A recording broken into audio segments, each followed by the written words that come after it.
Hi అండి. పనసపొట్టు fry మా గోదావరి జిల్లాలో ఎంతో ఫేమస్ అయిన రెసిపీస్లో ఇది కూడా ఒకటి.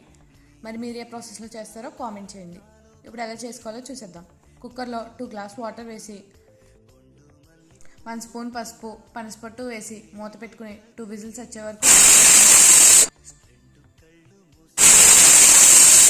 స్టవ్ ఆఫ్ చేసుకోవాలి.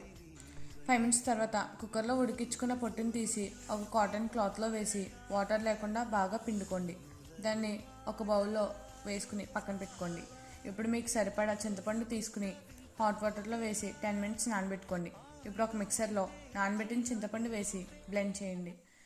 గుజ్జును తీసి పక్కన పెట్టుకోండి. ఇప్పుడు కొన్ని ఆవాలు మిక్సర్లో వేసి బాగా బ్లెండ్ చేయండి. తర్వాత ఒక కడాయిలో ఆయిల్ వేసి హీట్ అయ్యాక కొన్ని పల్లీలు వేసి బాగా వేయించుకున్న తర్వాత తీసి పక్కన పెట్టుకోవాలి. జీడిపప్పు కూడా వేసి బాగా వేయించుకుని పక్కన పెట్టుకోండి. తర్వాత ఆయిల్లో మినపగుళ్ళు, శనగపప్పు వేసి 2 మినిట్స్ వేయించుకుని కొన్ని జీరా, ఆవాలు, ఎండుమిర్చి, కరివేపాకు వేసి బాగా వేయించుకుని పక్కన పెట్టి ఇప్పుడు పక్కన పెట్టుకున్న పనసపొట్టులో చిటికెడు పసుపు, ఆవపిండి వేసి మిక్స్ చేసుకోవాలి. ఇప్పుడు వేయించి పెట్టుకున్న పల్లీలు, జీడిపప్పు, తాలింపు వేసి మిక్స్ చేసుకోండి.